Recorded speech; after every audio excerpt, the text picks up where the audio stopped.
పాటు ఈరోజు నేను సామాజిక వర్గాలుగా అన్న మందకృష్ణ మాదిక్ గారు నేతృత్వంలో మాలమానాడుగా అటువైపు సేవలాల్ సేన ఎస్టీ సంఘంగా చాలా ప్రజా సంఘాలు బంజారా భారత్ తరపున అందరం కూడా మద్దతు ఇవ్వడానికి ఈరోజు ముందుకొచ్చినాం.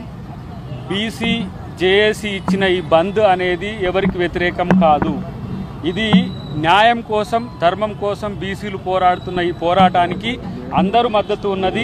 వ్యవస్థలో కొన్ని సమస్యల వల్ల బీసీలకు ఈరోజు రిజర్వేషన్లు రాకపోవడం అనేది చాలా బాధాకరం. కాబట్టి మేము సామాజిక సంఘాలుగా ఇటు రాజకీయ పక్షాలుగా కూడా ఈరోజు వారికి మద్దతు ఉండాల్సిన చారిత్రక సందర్భంలో ఎవరైతే తెలంగాణ ప్రాంతంలో ఉన్న అందరు వ్యాపారస్తులు కానీ ప్రతి ఒక్క సంఘం కానీ ప్రతి ఒక్క ప్రజలు కానీ బంద్కు సంపూర్ణ మద్దతునిచ్చి స్వచ్ఛందంగా బంద్ చేయండి. ఎందుకంటే ఈరోజు న్యాయ వ్యవస్థలో మనకు న్యాయం జరుగుతుందనే ఈరోజు బీసీ సంఘాలన్నీ కూడా ఇటు కాంగ్రెస్ పార్టీ కానీ అటు అందరు కూడా ఇంప్లీడ్ అయినారు. బీజేపీ కానీ బీఆర్ఎస్ కానీ అందరు మద్దతు చెప్పిండ్రు.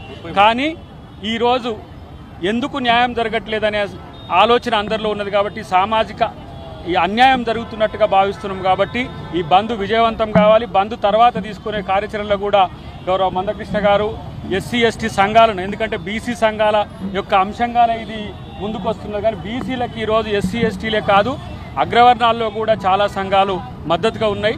కాబట్టి దీన్ని కోర్టు వారు కానీ ఎవరైతే అడ్డుపడుతున్నారో దాన్ని అడ్డుకోకుండా ఉండాలని చెప్పి విజ్ఞప్తి చేస్తూ థ్యాంక్ యూ వెరీ మచ్. జై బీసీ. రాజకీయాల పార్టీ నుంచి మద్దతు అడ్డుపడడానికి ఎవరు వస్తున్నారు? న్యాయ వ్యవస్థలో ఉన్న కొన్ని సమస్యలు అడ్డం వస్తున్నాయి. వాటిని కూడా ఈ న్యాయ పోరాటంతో ధర్మ పోరాటంతో దాన్ని కూడా అధిగమిస్తున్నాం.